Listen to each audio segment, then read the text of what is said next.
Okay, so welcome everyone to today's webinar and the 5 steps to cracking the golf swing code. And I'd like to introduce some special guests from overseas. 2016 US PGA Coach of the Year, Mike Adams, and biomechanics expert, Dr. Scott Lynn. And my name's Chris Beckett, and we will be joining you, Chris Beckett and also Peter Croker, on the webinar, just helping you out. So just a little bit of housekeeping. If you look at your screen, you'll see a button down the bottom left-hand side. You see a microphone that says mute or unmute. If you have to cough or yell at anyone or whatever, just hit that mute button. There's a stop. We can also see if you have any questions, there's a chat box. So just write your questions in the chat box. We'll be answering most of the questions after the webinar, but if you feel you want to say something, just pop your question into the chat box, and that's about it. So today's webinar, it's about Bioswing dynamics. And in this webinar, you will discover how the physical makeup of a golfer will determine the correct swing plane and release pattern. You'll also learn how you coach a golfer. It depends on their body type and what they can and can't do. So as you'll learn from Mike, his favourite word is depends. So we'll hear more about that. So what is exactly bioswing mechanics is also what you'll discover.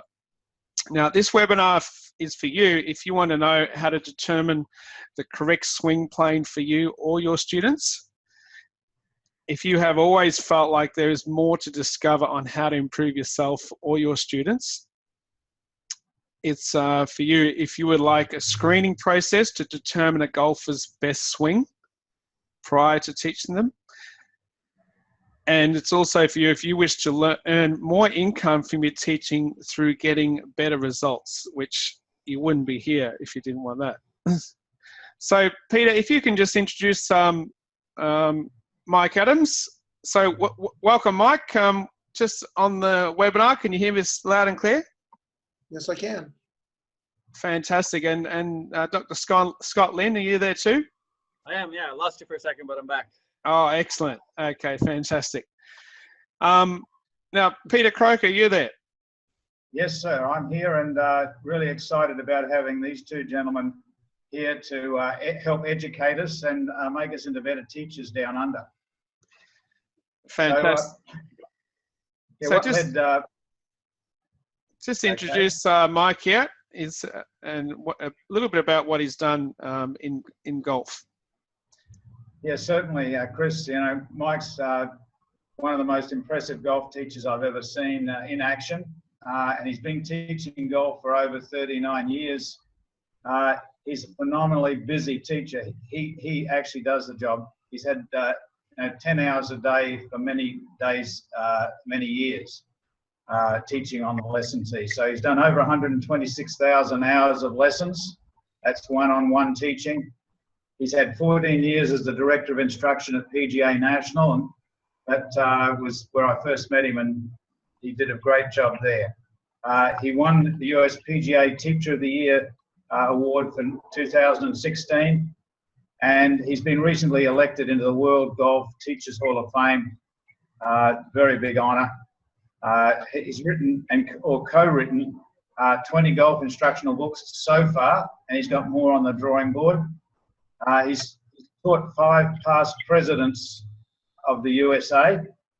Actually, 4 past, 1 present. Sorry?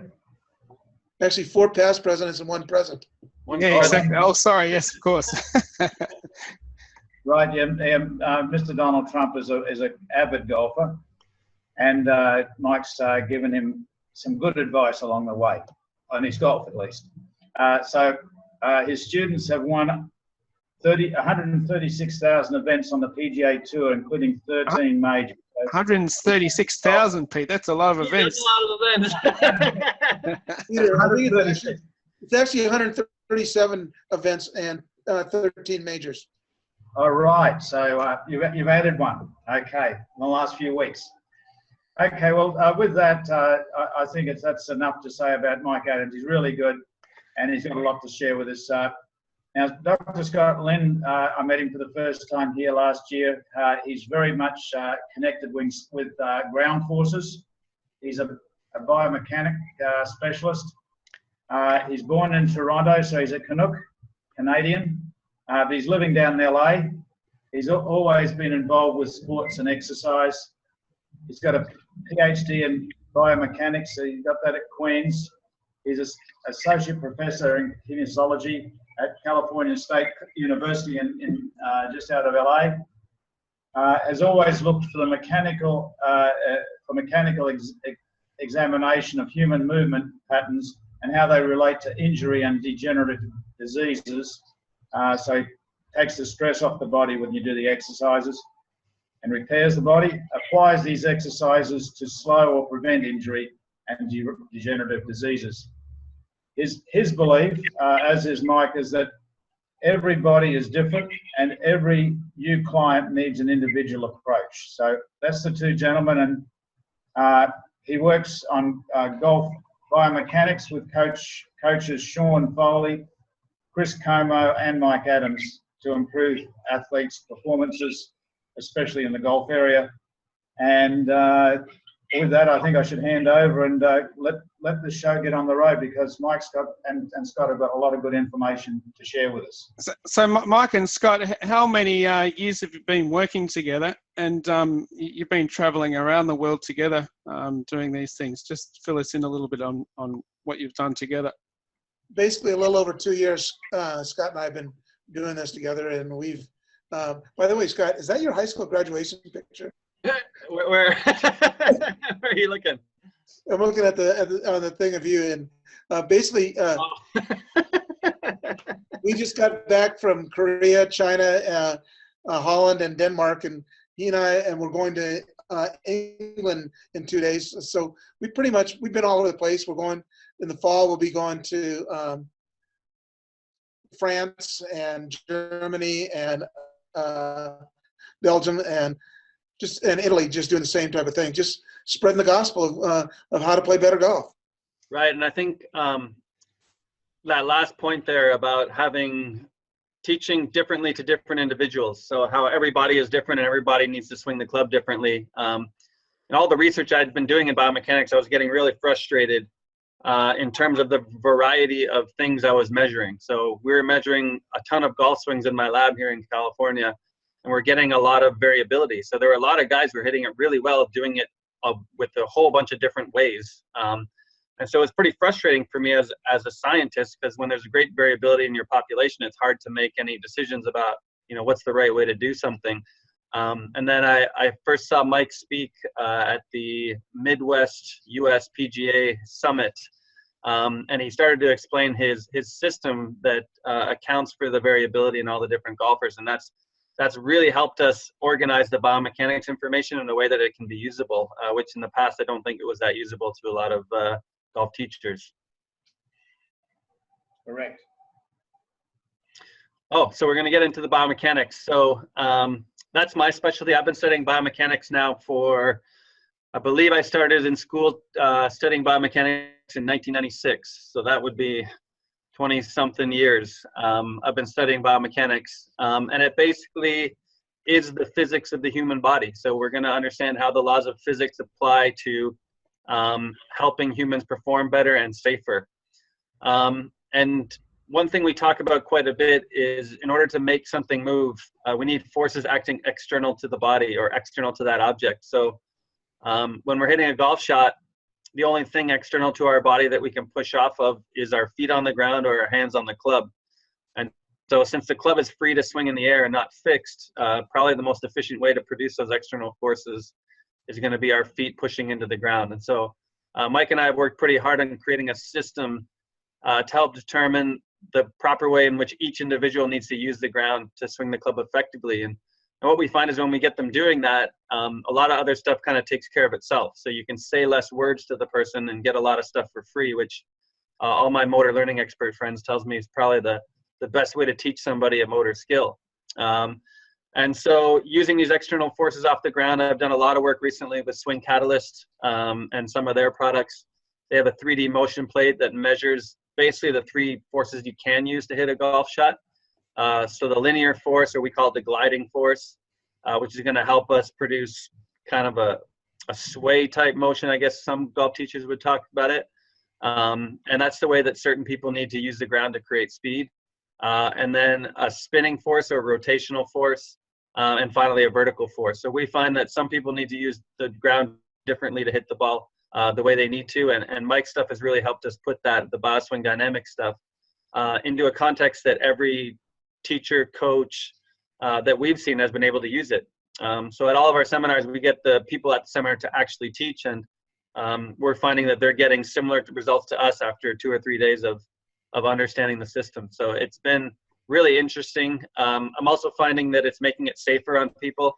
I was working with a local golf pro today who hasn't played the game in, I think it's about a year and a half, because his right thumb always hurts when he hits the golf shots. And I found that his grip was not where it should be. So he was supposed to be an under grip, right-hand grip, and he was playing almost cover, side cover.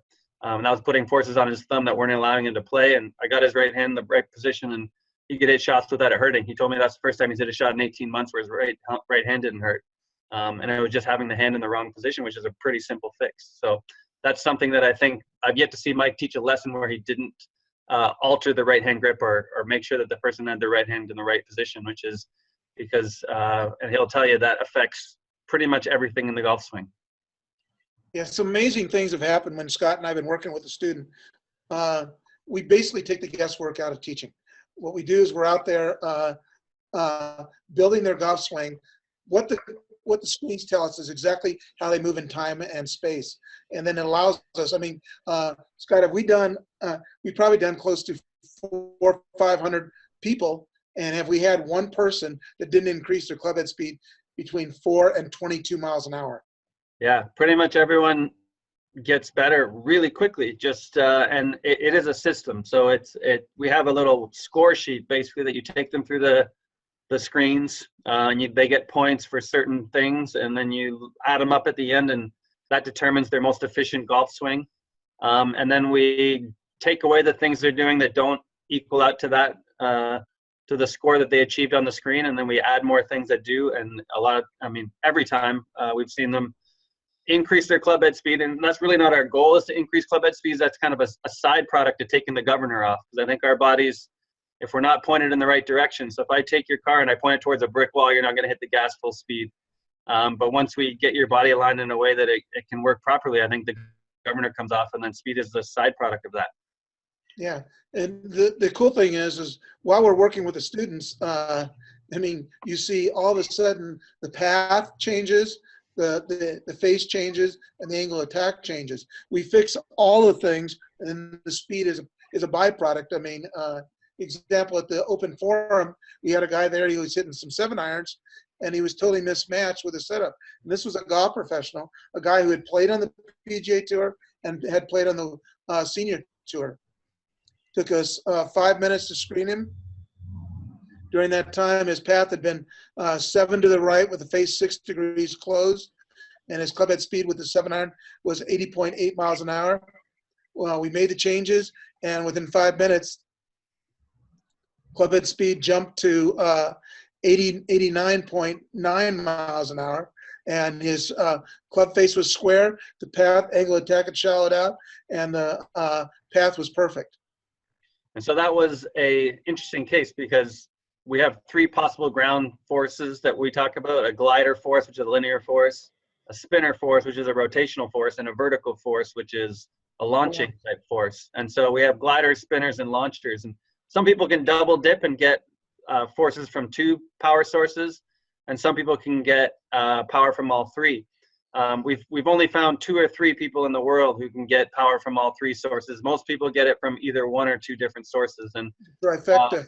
Yeah, we got him on the plate, and he was he had only linear power sources coming from the ground, no rotation and basically no vertical. I mean, relatively none. Everybody has some of each, but he had very low amounts of rotation and vertical, and a large amount of linear power source. And Mike put him through the test, and he scored out as being a spinner and a launcher. So he was using the ground completely wrong. And to me, when people are doing that, that's when you can get those big changes. So he got almost 10 or 12 miles an hour, I think, extra in speed, and the path came back to the middle, and the face was square again. And it was pretty amazing in front of a couple hundred of his peers. Mike was at the demo day that particular day as well, and did a 45-minute drive in Orlando in 20 minutes, and ran onto the stage and fixed this guy in 15 minutes. It was pretty amazing. Yeah, I've seen some amazing things also. That's why I think that coming down under, it's fantastic that you're going to come down and do this, Mike, and along with Scott. I think that the team effort's going to be really special. I'm excited to be down there to work with everybody and spread the good news, and also to sample some of those Australian Pinots. Have some kangaroo as well. I had some kangaroo last time I was in Australia. It was pretty tasty. We were on the range setting up at Royal Melbourne, which is my #2 all-time favorite golf course, and we had to chase the kangaroos off so we could set up in the morning. Nice. They were imported. Okay, look, so let's get into the next part of this cracking the code, because I'm excited. First of all, you're going to screen the golfers. So, Mike, I think it's probably time. This is your special area that'll make it simple for us golf pros down under to be able to do this. So, I'll let you take us through the 5 steps, and then you get more in depth about each step for us, if you would, please. Well, basically, we create the posture by we have them stand erect, and then we have them lower themselves down until they touch the top of their, till they touch their fingers on the top of their knees. What that does is give them the ideal posture to set things up. We measure their wingspan from one fingertip to the other. What the wingspan gives us is it'll give us backswing plane. It'll also give us the ideal posture. As you can see, there's there's what we're using. If your wingspan happens to be longer than you are tall, you're going to have glide as one of your elements. If it's shorter, you're going to have launch, and if it's the same, you'll have spin. The second screen we do, go ahead. Okay, we're going to use a post test, I guess, next. We place the club across the top of the thighs, and we have you pivot. As you see, the first one, Renee here. Renee is a front post golfer, and she pivots around the front leg. Front post golfers will always have launch as one of their elements. And as you can see here, he's pivoting around the right hip. That means that he's going to be more of a glider. This is more like Scott. Mm-hmm. So he's going to pivot back around the right hip and through around the left hip. And then you have the center post like Scott is here, Scott Chisholm. And where you're pivoting around the pelvis, and you're going to be more spin as one of your. So that's the second test. Continue. Actually, can we go back to that one for a second? Yes. I found this post test has been a really interesting one for this work that we've been doing with ground forces. We've developed a test on the swing catalyst plate that gives you the answer of which kind of a post they are, which I think is highly correlated to what's their dominant leg, or what their dominant leg is in producing speed in the golf swing.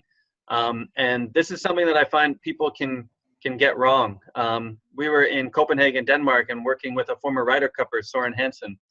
And he was trying to be a rear post golfer, because most people have been taught that they need to load into their right side on the backswing, which isn't actually the case. And when we tested him on the swing catalyst plate, he turned out he was actually a front post golfer. So almost a stack and tilt type feel for him got him an extra, I think it was 5 to 7 miles an hour. I think you actually got a 9. 9 miles an hour in not long, in about 5 minutes. And he was a guy who told me that after last year's US Open, he decided he was going to quit the game because he could no longer hit it as far as these kids, and he didn't think he could compete. But he got this look in his eye after understanding how to use the ground properly, and understanding that he actually was a front post golfer trying to play as a back post golfer his whole career. Pretty amazing that a guy could misuse his body and still be a Ryder Cup player. So he's an excellent athlete, but taking the governor off and getting him using his body the way it was designed to be used really helped increase his speed, which is something that we find in a lot of players that they're misusing the ground, or they're using the ground the way they've traditionally been taught, when even though that doesn't match their body. We had a guy at one of the seminars we were doing in Switzerland, and this guy had been the leading money winner on the European Senior Tour 3 years in a row. And all of a sudden, he started hitting it shorter and shorter and shorter. And what had happened is that here was a guy who was a spinner launcher, and his then teacher was trying to keep him in his posture the whole time. And his club head speed with the driver had gone from 112 to 97. So he was hitting it deceptively short. And he got tired of hitting woods into greens. So he came to our thing because he was starting to teach and stuff. And we tested him, went through the whole system. And I said, you need to be spinning, and you need to be loading into the ball left foot and launching. And he says, well, what about keeping my posture? I said, forget that. So let yourself come on up. 5 minutes later, we started hitting drivers. All of a sudden, his club head speed went from 97 to 114. He said he had not been at the 114 mark in over 20 years.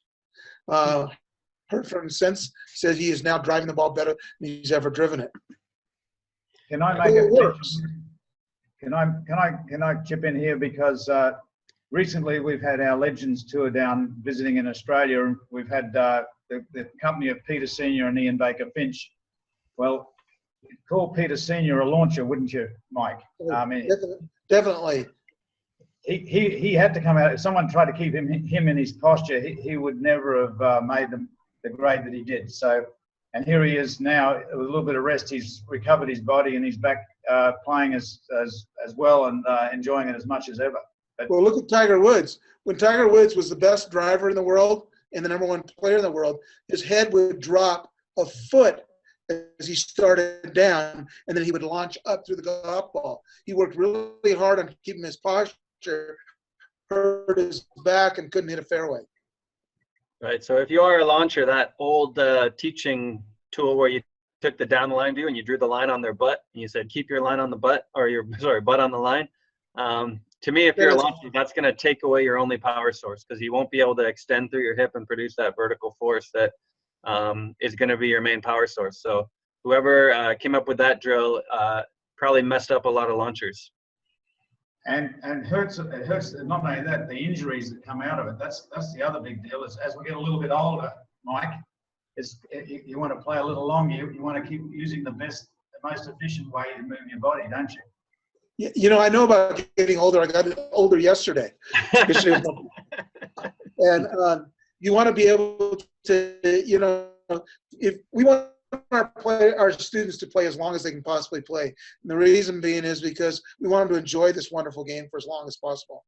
What you have down as the hip speed test, we call that basically the hip differential test. And what that shows us basically is how they move in time and space to the lower body. You have people who are slow, which is less than 45 degrees open. You have people who are medium, who are 45 degrees open, and people who are fast, who are more than 45 degrees open. Well, this is going to dictate what your left-hand grip needs to look like. It's also going to tell us how you're going to use the ground, because if your body doesn't rotate much and you're trying to spin is not going to be the option for you. You need to launch more. If you're more medium, you're in between, you're not going to get a ton from the spin, so you're going to have to use a combination of spin and launch. And if you're very open at impact, then spin is going to be the lower body action that we want to use.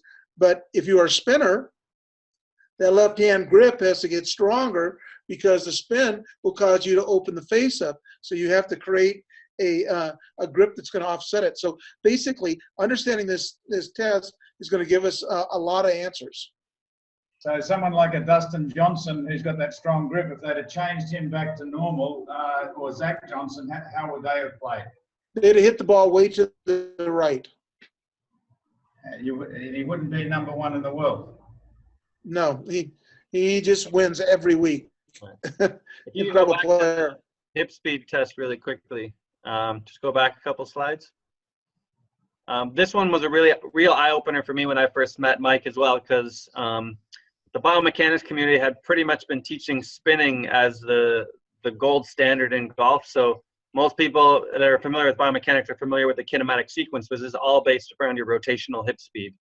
And so making that kinematic sequence optimal has been kind of the goal of most biomechanists in the past. And that's all. I think it would work for a spinner. So somebody who has fast hips or somebody who can really spin through the golf ball may eventually have a perfect kinematic sequence. My own personal kinematic sequence was never anywhere close to being perfect. It was terrible. And I would always ask people how I fixed it, how I should fix it. And whenever I tried to fix it, I couldn't find the golf ball anymore. And so I'm slow hips. When I hit that punching bag Mike has there, my hips are basically parallel to the target line, which I think has a lot to do with growing up in Canada and playing hockey as a kid. And so realizing, when Mike made me realize that I don't have to spin, I can hit the ball great without spinning, and because that was a big eye opener for me, and it's really helped my own game. Definitely makes a better contact if you're a glider, isn't it? I've noticed that very much, Mike and Scott. That getting rid of the spin when the person doesn't need spin, it instantly improves their accuracy and solid contact. Right, but you just have to make sure that their grip matches that too, because if there's something that doesn't match there, you can get into trouble as well. So you got to make sure your everything is matching for them. Exactly. So next step, what about the grip? Or was it the foot flare? Well, let's go back to the grip. We have a simple test that we have them put their hands together as such. And all they do is they swing their arms to the right, and we watch what the right elbow does. If the right elbow goes back and up, they're going to be more on top. If the right elbow goes more, just a little bit back, they're going to be side cover. If it goes in line with, they're going to be side on. If the right hand turns under, see, your hand will either go back on top or side cover, side on, side under, or under. All are acceptable. But what that does for you is it determines how the right hand fits on the golf club. And how the right hand fits on the golf club also dictates how you attack the golf ball. The more you're pushing down with the right arm, the more you have to launch up to hit it. The more the right hand is under, like Scott, and you're tucking the elbow in, the more lateral you have to move to hit the golf shot. The more you're side on and you're pushing, the more your hips want to spin. So basically, the grip dictates. So this grip right here, the far left, is what we call more on top. That's more side on. And this is a stronger left-hand grip for the faster lower body action. Very important. I know from my own experience, when you're hitting the ball, for me, when I'm hitting it left, as soon as I put my right hand more on top, and Paul Runyon had given me this some years ago, I could really hit it hard without hitting the ball too far left with the driver. As soon as I went normal, I always had a tendency to hit it left. And I'm the opposite. When my grip gets too weak, my right hand grip gets on top too much, that's when my ball starts going left. So I need to be under. My right hand grip needs to be super strong to hit it straight. That's just how my body works to keep that face square through impact. Because his is a match of that right elbow tucking and the right hand under, a la Zach Johnson or Dustin Johnson or JB Holmes, where mine is more like Angel Cabrera or like Jim Furyk or Stenson or them, because I need to be pushing more down. You got someone in the middle like an Adam Scott, who's Mr. in the middle. He is very vanilla. Vanilla, yeah, that's what we call it, in the middle. and that's what everyone likes to see. That's very aesthetically pleasing, and just looks so easy. Talk about the big easy. Well, that's why we like Ernie Els and we like Louis Oosthuizen and Adam Scott and them, because they are more vanilla. And we also like Dustin Johnson's bank account. So where Dustin is, he's a glider spinner. And we also like Jim Furyk, who's the only guy to shoot in the 50s twice, right. Who's more of an on top, a spinner launcher, or Rory McIlroy, who's a spinner launcher. There's great players who use the ground differently. There's great players who swing the club on different planes. And that's basically why we screen people. If you're not screening and testing your students, you're guessing. Yeah, and I think a lot of people recently, because Dustin's been playing well, I've seen a lot of stuff online about that bowed left wrist at the top, and that's the way everyone's supposed to hit it. And then I like that Leash won 2 weeks ago because he's the opposite, right? So he somehow, yeah, he's got the cupped left wrist at the top, and he won. So so these are the things that we got to figure out: who needs a bowed left wrist, who needs a cupped left wrist, who needs a strong right hand grip, who needs a weak right hand grip. These are all the things that are going to allow us to screen our students and help all of our students instead of messing up a lot of them. Yeah, Mark Leishman, that's a pretty good. I like that. That's an Australian down under. Yeah. No, he's an Australian who's not down under. Yeah, he's winning in the States. Yeah, but you got Dustin and Zach and JB Holmes and them who are down under with that right hand, and they should be Australian. Yep. I should be too. Canadian's almost Australian though. Yeah, almost. Almost. We'll embrace you there. you got a passport that can get in. Perfect. Okay. But You can't get him out though. That's true. So foot flare. What about foot flare, Michael? Well, foot flare is very important because it dictates when it's the break. It causes the break of the spin or glide so that the launch can happen. I mean, the more flared your left foot is, the more spin you have.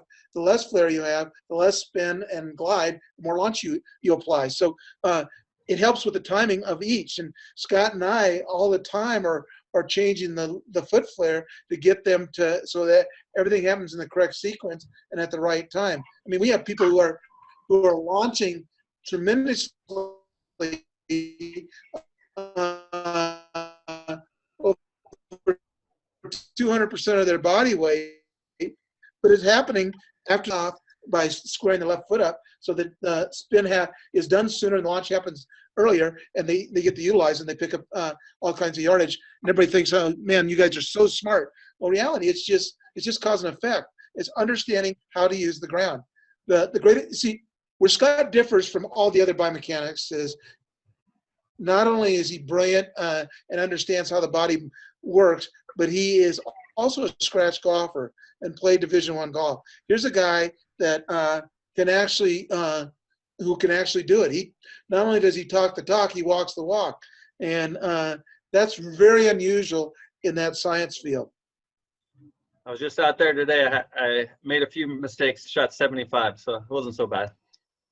Yeah, you have to come down. You have to come down and get some more lessons from Mike. Yeah, exactly.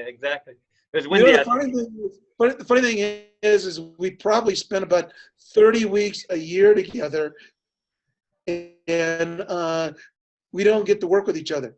Yeah. Yeah, we actually don't. I think I hit a couple balls at Medalist there that one day. That was about it. But yep.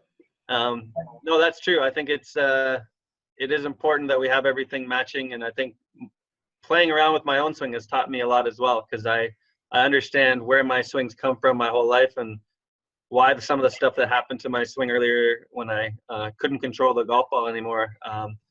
I get it now why it happened, and I think it was probably or mostly because the instructors didn't have the information that Mike's providing now that really helps them. And I think some of the technology we're using, like the Swing Callus plate, really gives us some information about the sequence, which is something we work on quite a bit. So we like to see that peak vertical force between the left arm parallel to the ground and the club parallel to the ground.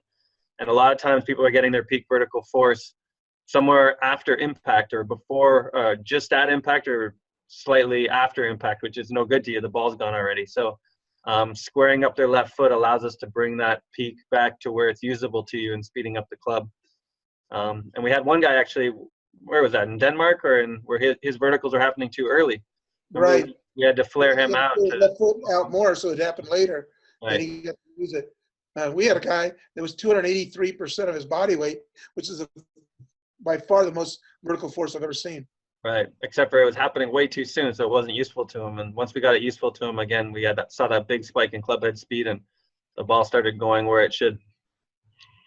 Well, you was, know, was he a heavyweight, or what did he weigh? Did he weigh No, he was 6'6". no, he wasn't. Was he He really? was, Oh, that was that he big was, guy. Oh yeah, he was he a was big guy. 6'6". Although I And would argue, I mean, you have that girl at Hamilton Farms who's about 85 pounds soaking wet, and she can get up to 250% of her body weight in verticals. So I don't think it's a body size issue. It really isn't. Doesn't have anything to do with how much you weigh, because I mean, like he was talking about Kylie, and also Lauren Peter is 261. Yeah.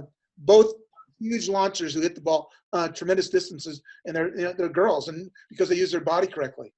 They're young girls too, and I think if they're over 110 pounds, I'd be really surprised. Yeah.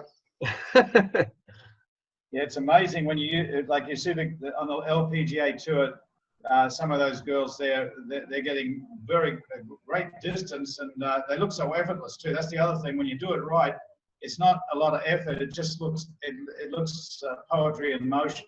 Exactly. And we were in Korea, and you should have seen the girls there hit the ball. You know, we had what 56 people for our seminar and certification, and we worked with them at the end, and they all increased their club head speeds tremendous amount. We're talking some great golf swings, some very, very talented girls. so backswing length. Let's move on to the next little piece of special swing code information. Mike, what's important about backswing length? Well, basically, just trying to figure out how long they should be. But, you know, a lot has to do with something that Ben Shear developed, whether they're a resistor or releaser, how the left knee works, the left foot. If they're resistors, this is what Scott Chisholm is doing in this picture. He's testing backswing length for resistors. But a releaser would let the left knee come in or the left foot come off the ground, and it would be a little different. But this is for a resistor. Yeah, so is he kneeling on the ground there to get his length, or is he's got very short legs? No. Yeah, he's on the ground. He's praying for a better swing. Right. So he's on his knees to do this test. But again, that only works for a certain style of swing. So if they're a front post golfer and a resistor, this may be a good test. But we find people who need to load into the right side and are more releaser type swings, they can actually let the left knee collapse in, and their backswing might go a little further than they might see on this test. So that would depend on what style of swing, which is some new information we got from Ben Shear just recently. Yeah. See, it's not just us, it's developing. My good friend and partner, E.A. Tischler, who's a brilliant instructor, has done a lot of research and helped develop a lot of the information we have, as has Dr. David Wright, who is a psychologist, biomechanist, and there's that posture stuff. And he's come up with a lot of information as you know, we've got Terry Rolls, who does some phenomenal stuff with angle attack, and so there's a lot of people that we work with to develop stuff. This is what we were talking about earlier with the posture in the picture. Right. And we're always working to refine it and make it better. So this new resistor and releaser stuff that Ben Shear's come up with, I think, is really good. So, and David Wright and I are going to work on some research here in Los Angeles that'll hopefully refine some of his stance width stuff, which is super important. I don't think I've seen Mike teach a lesson yet where he hasn't corrected somebody's width of stance, which is super important to being efficient in loading the ground properly. So we're always kind of working to refine it, and so by the time November rolls around, I'm sure we'll have some new stuff for you for sure. But to me, just chipping in there, gentlemen, that's the nice thing. This is the game of golf. We're on a journey, and I know I've heard Mike say this before, that some of the earlier students he has, he wishes he had them now, because of the knowledge and the ability to help people is so much. It's fantastic now. So that's in a new unit at a time. You're still adding and fine tuning this stuff so that we can help people going on.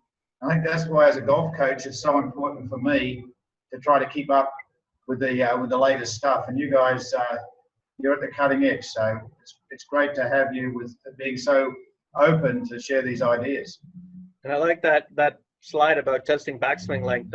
That works for some people, but still for other people, I don't think it would be the best test for them. So, and that's all based on some new information that we've just got. So we're always willing to adapt and alter our views to make sure that we're representing the most recent information. So for resistors, it's great. For releasers, it's not a good way to test it. Once you notice the difference in these three postures, okay, you notice that Hunter Man has very straight legs,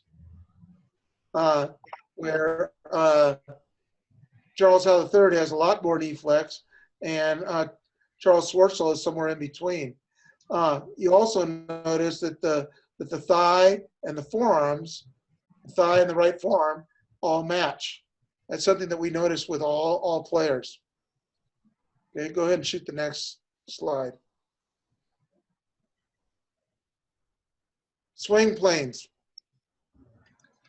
Well, Yes. there are 9 combinations. Every golfer will use swing the club somewhere between the shoulder plane and the hip plane. These basically are the 3 planes: shoulder plane, torso plane, and hip slot. Forever, everybody's tried to get everybody on the shaft plane, and then finally everybody started realizing that some people swing on the right arm plane. Reality, everybody is somewhere in between. And we have simple tests where we measure from the elbow to the middle knuckle, and then measure from the elbow to the shoulder socket. That's going to give you a downswing plane. If from the forearm is longer than the upper arm, you're going to swing more on the shoulder plane. On the downswing, if the forearm is shorter than the upper arm, you're going to swing more on the hip slot plane. And if the forearm and the upper arm are the same length, the club's going to come more down in the right elbow or torso plane. All are correct. So you can swing some neck planers in the last little while too. So you can the new plane. This is the test that we were talking about earlier. About this would be a side-on golfer. Go ahead and move to the next. Going to swing the club more on the shaft plate. The under golfer does. Go ahead, continue. This is side-on. This will swing more on the torso plane. Go ahead. See how they're swinging back in line with the right arm? That's what torso planers do. And that would be an equal length upper arm to forearm would be the torso planers. Right. Continue. And that's where Tiger has played his best golf, because that's what he measures out to be. And then finally you have the shoulder planer. Can I ask a question there, Mike? Because you're at the medalist, and Tiger is a member at the medalist. What's the chances of getting him back to play the tour? Just a little bit of a side note. Well, since I'm not teaching him, I don't know. Slow down on the slides. Basically, he works hard, and Chris Como does a terrific job, and we'll see what happens. It all depends upon how healthy his body is. So he's still back in training. He's definitely in training. He hasn't retired. He's hitting balls still, trying to get to where he needs to be. But back when we were talking about, this is the guys who've got longer forearms and upper arm. They're going to swing the club down on the shoulder plane. They'll swing it back on the shoulder longer than the height. Okay, continue. Okay, hinge types. Under golfers tend to utilize the left hand dictates the direction of the hinge. They'll use a vertical hinge, and unless they have fast hips, then it'll be more diagonal. Continue. Go ahead. A horizontal hinge matches more of a side-on golfer. The right hand dictates the direction of the hinge for the side-on golfer unless they have fast hips. then the left hand gets stronger, then it will dictate the direction, causing it to be more diagonal. Go ahead. And the diagonal hinge, on top golfers tend to have the right hand more on top, which will control the direction of the hinge, and it'll cause it to be more diagonal.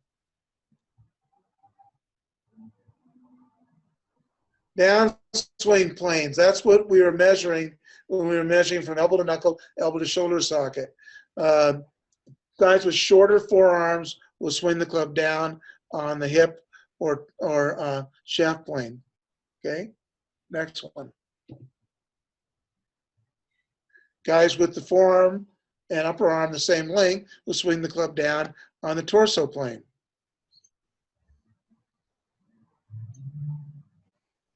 As you can see.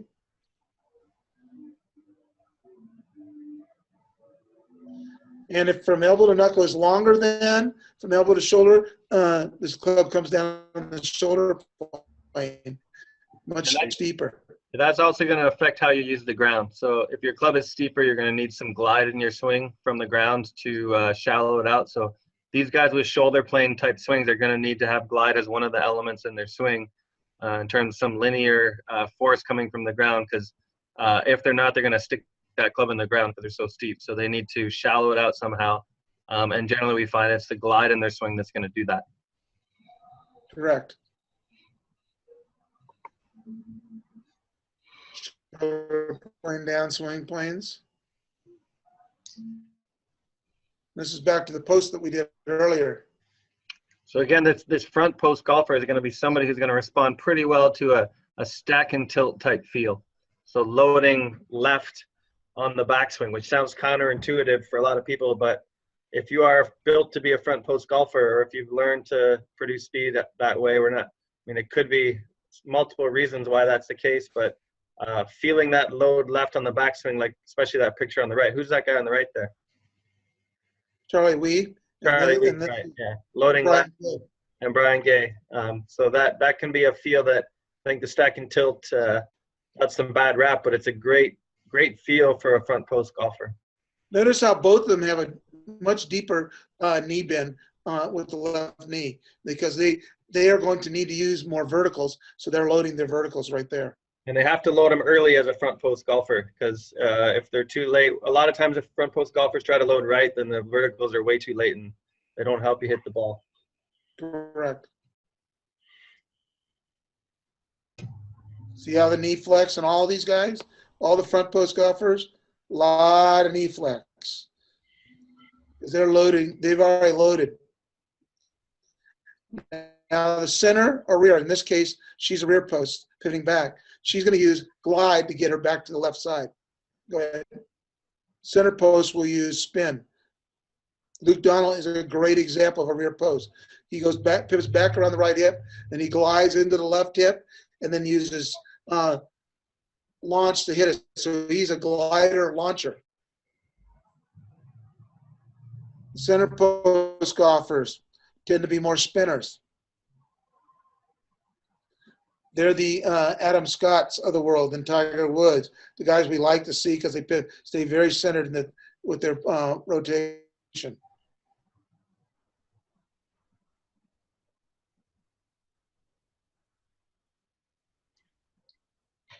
So again, the finding we've had, or I've had, is you know, there's so many different ways to make it happen.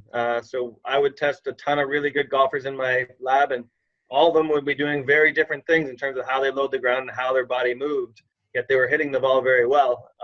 And so we've come up with a system using Mike's screens to determine who needs to do what with the lower body and do what with the club and with the rest of their body, the upper body as well, to swing the club optimally. So the screen almost gives you a system, like I say. So we don't want to use a method.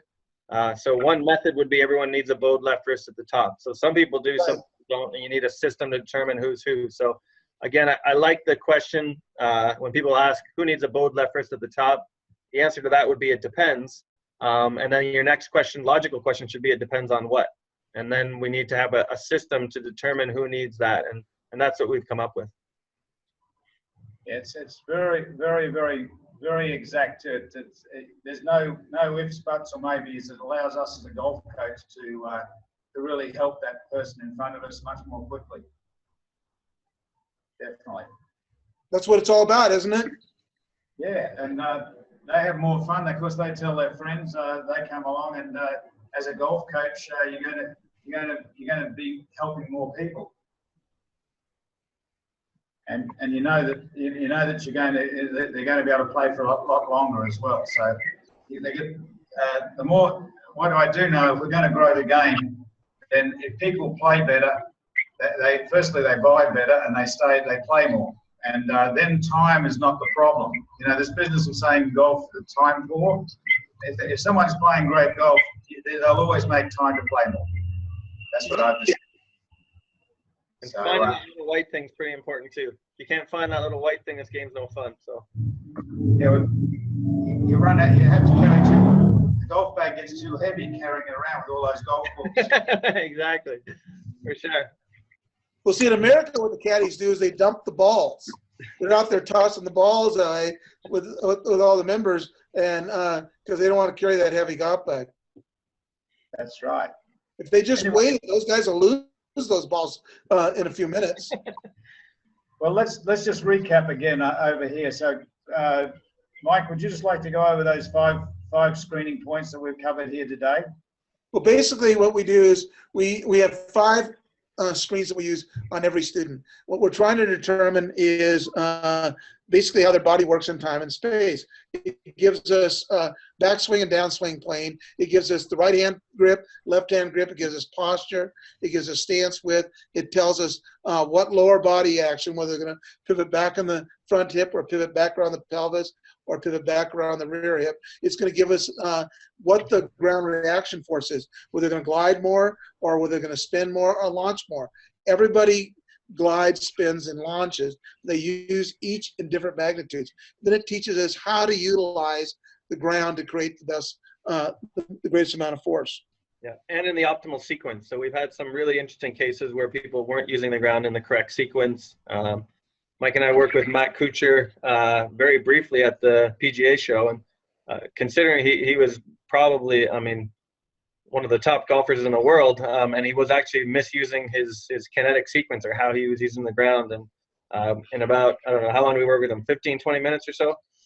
Yeah, we took his iron clubhead speed up about 9-10 miles an hour, and his driver speed went from 104 to 114.8, and he picked up 30 yards, which is a good thing. And he hit it straighter. Yeah. Mike might say this, but I was there and I saw this stuff. So I know it's not, you know, someone say, oh, phooey, but this is in the real world. This stuff is now happening. And basically, you know, it's fantastic that we're going to be able to have you come down to Australia.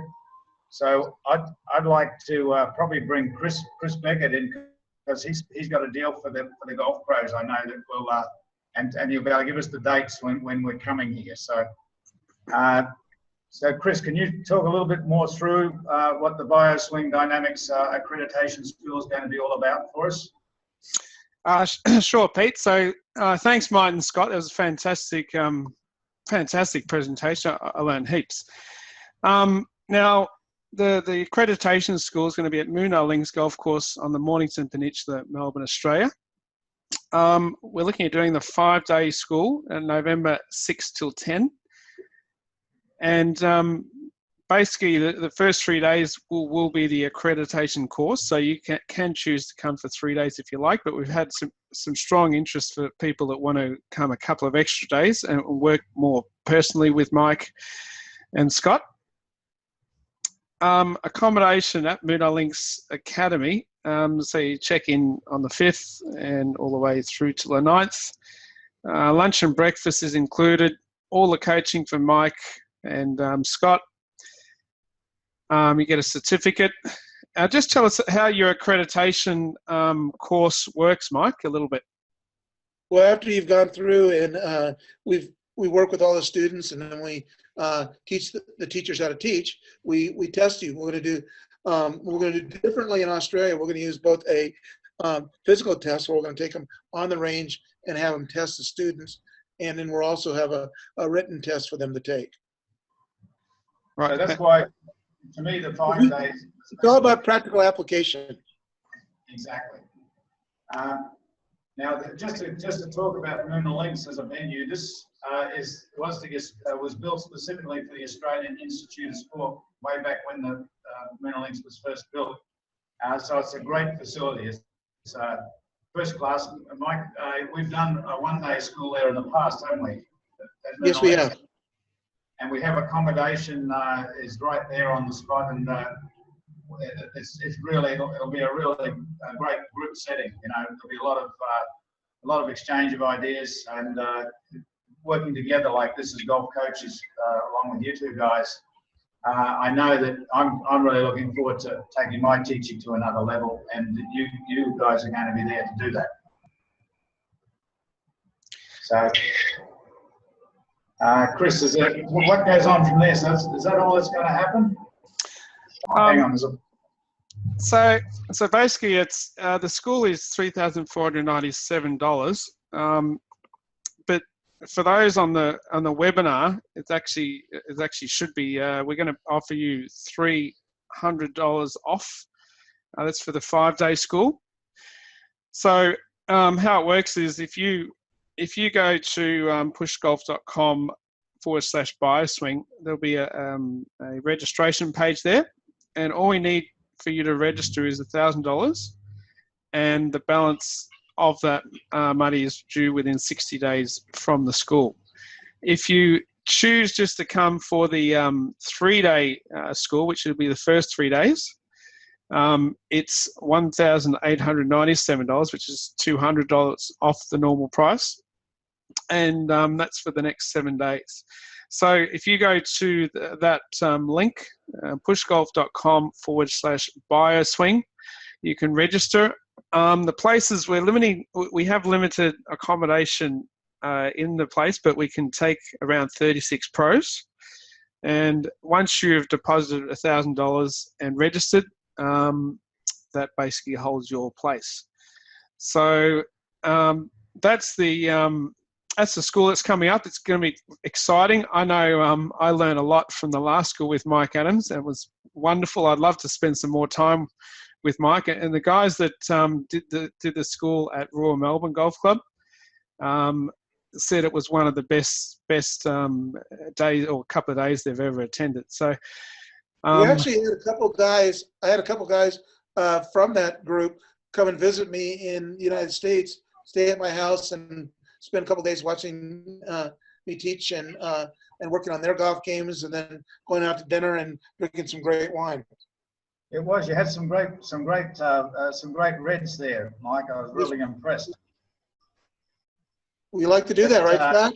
Yeah, exactly. That's the best part. Well, the beautiful thing is, for those that want to stay in, it's not compulsory. There's a cheaper price for those that are going to live off premise, but the accommodation and meals are all included.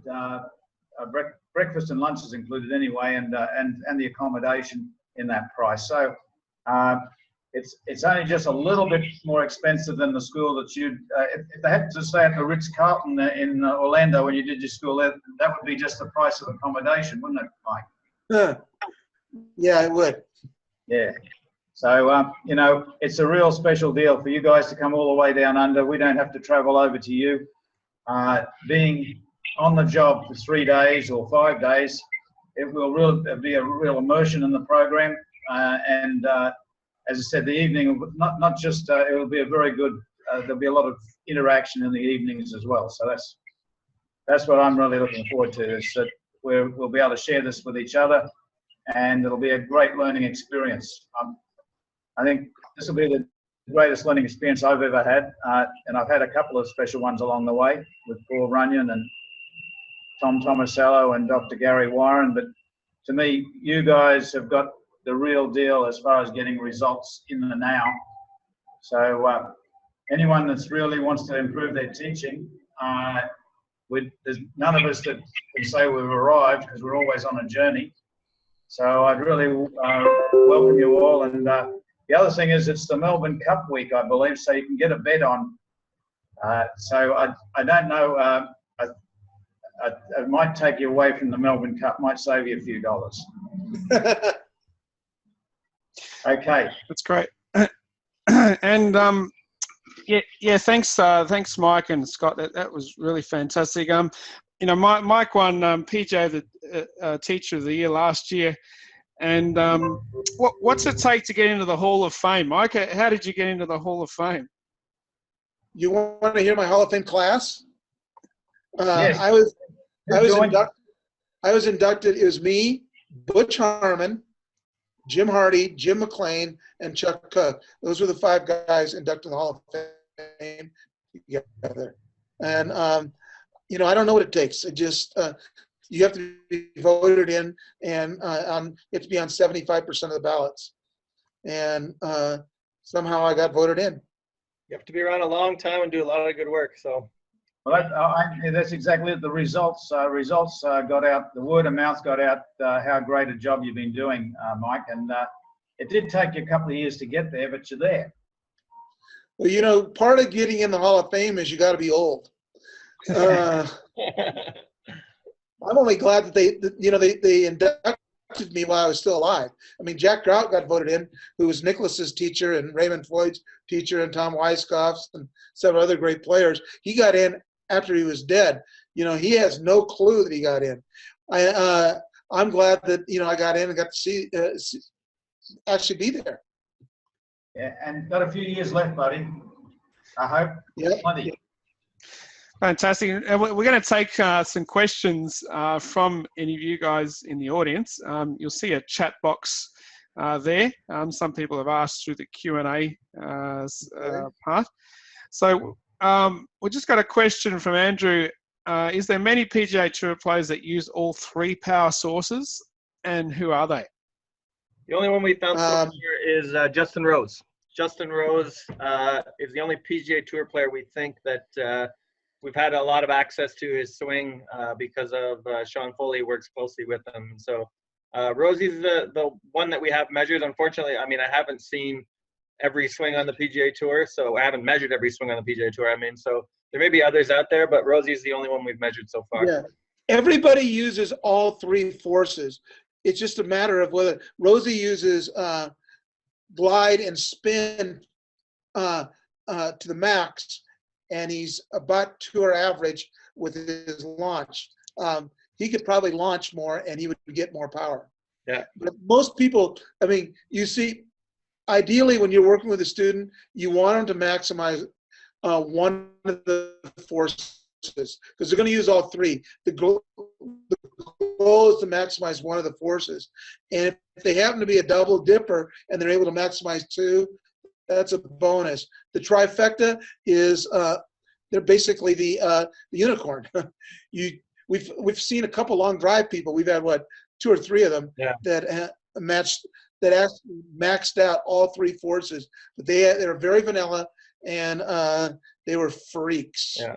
And so to me, your goal is not to max out all 3 forces in everyone. And so if you look at Gary Woodland, who's one of the longest hitters, he only uses 2 of the 3 power sources. He basically has glider spinner. Yeah. And so same with JB Holmes. He doesn't have, I mean, JB Holmes, I think we think he might have the potential to ramp up to get to the triple dipper or the, what do you call them, the trifecta, but he's not quite there yet. But we know through the work we've done with Sean Foley that Justin Rose, if he ramps up his verticals, actually hits it better. So adding all 3 to him would be a good thing. Yeah, but you get somebody like, Justin Thomas, who's a double dipper. He's a spinner launcher. If we added glide to him, it would make him hit it worse. Right, and so same thing with myself. I'm a glider launcher, and if I add spin, I hit it worse. So again, it's and we're starting to figure out who's who. Who are the people that you can actually add it to make their swing better, and who are ones where if you add that particular power source, it'll make the swing worse. So yeah, if you add glide to Justin Thomas's swing, like somebody just asked the power source there, he'd be a spinner launcher. So he'd spin and then have the. I mean, it's pretty clear that he launches. He jumps off the ground pretty much when he hits it. He's over 240% of his body weight, and he's maximum spin. Rory has got, as far as the torque and spin, he's got the all-time highest that anybody's ever checked. But he's also got one of the highest launching of over 240%. So, you know, he is maxing out two of the sources. If we got Rory to glide, he would hit it worse. Right. And I think somebody asked about golf fitness coaches. I've done a lot of work in the fitness realm as well. And I think this is some really interesting information to put in your toolbox as a fitness professional, because I think you would train a glider different from a launcher, different from a spinner, different from a double dipper. So to me, if you're able to understand how your player uses the ground effectively, that will really change the type of training you would do with those particular players. So that's an area that is definitely of interest to golf fitness professionals. And Graham asked the question, when you talk about someone being a launcher, you mean by that it's someone who's pushing up from the ground, is that right? No, they're pushing into the ground, and the ground pushes them back up. I mean, a good example is, I mean, Peter Sr. is a perfect example. If anybody watches Lexi Thompson or Bubba Watson, or I mean, those guys, they're all launchers. I mean, they're actually getting up. You don't have to leave the ground to be a launcher. You got to be pushing into the ground, and the ground pushes you back up. Yeah, so we always show Bubba Watson, Lexi Thompson, Justin Thomas, the people who are actually jumping off the ground when we talk about launchers, but we've seen people that can get upwards of 220% of their body weight, which is some of the most we've ever seen, and they don't actually leave the ground, but they're still producing it. I mean, what do we get Kuchar up to? We probably got him up to about 200% of his body weight. 187%. 187% of his body weight, and he wasn't leaving the ground, but that extra vertical force is what actually allowed his club to speed up. So to be a launcher doesn't mean that you're jumping off the ground, but it means that you're pushing down. And I think there's a lot to do with how you load into the ground as well. So we'll talk about some of the pressures in terms of those who are using pressure technology, so body track or swing catalyst or one of those things. We can really get you to use more verticals using that information. Yeah, we utilize the Swing Catalyst 3D plate, and we also utilize their balance plate. Plus, we utilize a lot with the S2M force plates to get the ground forces. Great, and just if you've got a question, just ask in the chat box there. Got a question for Fred from Fred. Justin Thomas power sources. Yeah, we just got done talking about that. Yeah, He's the spinner launcher. Okay, spinner launcher. Yeah, not much glide in his swing, and if he did add glide, he'd probably hit it sideways. Right, great. He uses the ground very similar to the way Rory uses it, and also JB Holmes. Great. Now, this is a great opportunity. I mean, it's not only for coaches, it's also for players that want to really maybe get their power back or their control, just rediscover their everybody will increase club head speed. That is guaranteed. I think all of us need to about John Rahm, Mike? Pardon? Somebody asked about John Rahm. John Rahm is he is rear, and he's under. A lot of glide. He's a glider spinner. So he'd be similar to Gary Woodland. And Keegan Bradley. Both bombers, but don't use much verticals. Yeah, you look at Keegan Bradley, Gary Woodland, and John Rahm. All three have a lot of glide or linear in their movement, and they all have a lot of spin, but not much launch. Fantastic. And someone's asking, what about Ben Hogan? Ben Hogan was a front post golfer. He was a spinner launcher, and somebody said, "Have you measured him?" I said, "Well, we've talked about digging him up, but I mean that's against the law." He's there in spirit, I tell you. Exactly. And we've always had a huge infatuation with Ben Hogan. Ben Hogan said if he took a day off, it took him a week to get his golf swing back. That's not somebody that we need to be training our students to swing like. The simple reason is, I know this is sacrilegious, but they take more than a day off. If they took, their 2 weeks off, I mean, they'd be done for the year. Bruce Litsky now, he took 3-4 months off and came out and won tournaments. we need to be making them swing the way that their body is dictated to swing, what they're predestined to swing. Well, what about Jack Nicklaus? He was more of a spinner launcher. He had some glide. He was glide. He was more glider launcher with some spin. You look at Jack, his hips are facing the golf ball when he hits it, and he's going up. Jack was always going up. So if you saw a junior hitting the golf ball and they're on their toes, I'd high five them. High five them, exactly. I would too. And if the front left foot might be pivoting with that, then it's also fine, isn't it? Yes. Fantastic. Okay, I got a question from Ben. When using balance plates, if the player moves their pressure very quickly to the front side before impact, is it a sign of glide that you speak about? And what are your thoughts on that with the best players? Don't know if you spoke about this earlier, but I joined late. Sorry. Yeah, but see, what you have to understand is everybody moves from right heel to left ball of the foot. Okay, that's the glide part of it. The wider stance has greater amount of glide. The front post golfer doesn't have much glide because they're already over there. So even though the pressure's still moving that direction. As far as the pressure shift, most of the glide is done well before the force is being used before impact. Right. So to me, I think if you're getting the pressure into the front foot really early and they're a front post golfer, that matches, and they should hit it really well that way. If they're getting the pressure really early into their left foot and they're a rear post golfer, that may not match. So it depends on the player. So you'd want to do the post test first to determine what's the optimal pressure shift for each player. I saw a question about Johnny Miller, and Johnny Miller was a front post golfer. He was not reverse pivoting. He would pivot back around the left leg. Nicklaus did the same thing. There's a question from Brent. At what age can you say the measurements of students are efficient? If they're still growing, can't it throw off the answers? Well, the best thing you do is Scott and I talk about this. You wait till their growth plates have set. Once the growth plates have set, then in all their joints, then you can start to measure and start to create them a direction. Most of the time, everybody up until that point, we teach them pretty vanilla. Yeah, teach them to spin and launch and glide, and I think VJ Trolio does a lot of good work with that. Teach them to spin and. VJ Trolio is probably the best I've seen with the kids. He has them surf, he has them spin, and then he has them jump. And he does an incredible job. VJ does an incredible job.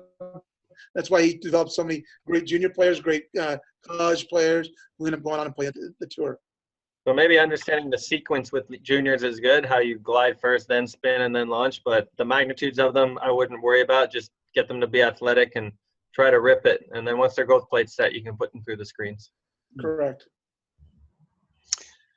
Very good, gentlemen. Fantastic, gentlemen. Well, we're all very appreciative of your time, and can't wait to see you in November. And if you want to register that just go to that link, and we'd love to have you. If you have any questions about paying for it, or if you want to go on a payment plan or something, you can ask us as well. And thanks very much for the webinar. We're here to help people get on this, but and so if there's anything we can do, we're limiting it to 36 professionals because of the space. We want to give everyone really good attention. I know overseas, Mike, you've had like 50s and 60s and attending your schools, haven't you? We've had over 100 at a couple places. In China, I had 200. In Korea, we had 56. In Denmark, we had 156 at the one, but we had 12 for the 3-day thing, or 16, which turned out perfect. Right. Yeah. So the less people we have, the more individual attention we can get. We can go through individual lessons with each one of their swings, which is, I I think it becomes much more useful for each person to be practical information versus it just being lecture content in the much bigger settings. Well, everything we do is practical. Holland was where we had 12 and 100. Right. And then Denmark, we had 56 for the 3-day thing, and we had 165 on the other. Yeah, look, if 30, this is why we'd like, if you want to book for the 5-day school, that will really get the practical application in, I can guarantee you. I know, talking to a few of the guys that have been to the Royal Melbourne, that they're really keen to have as much exposure to you, Mike, as possible, so you can get the hands-on working practically in the field. So so for those that really want to become the best they can be in the shortest time, find an extra couple of days and really enjoy the process. To me, it's just a great learning experience. 3 days is great. 5 days is greater. So thanks very much, guys, and thanks very much, Chris, for putting it all together, and Scott. I'm looking forward to really getting those force plates working under our feet. I want to find if I can get a little extra distance. Perfect. Sounds good. I want to be able to go 97 mile an hour back up to 109. All right. We can do that. Does age, can you get past the age barrier? Well, you know what? A lot of these, the stuff we are teaching is like the fountain of youth, because we'll give you that injection that'll make you hit it farther. Excellent. Take care, and I hope to see you all down under. Okay, fantastic. Thanks, gents, and thanks everyone for participating, and I look forward to seeing you next time. Cheers. Appreciate it. Well.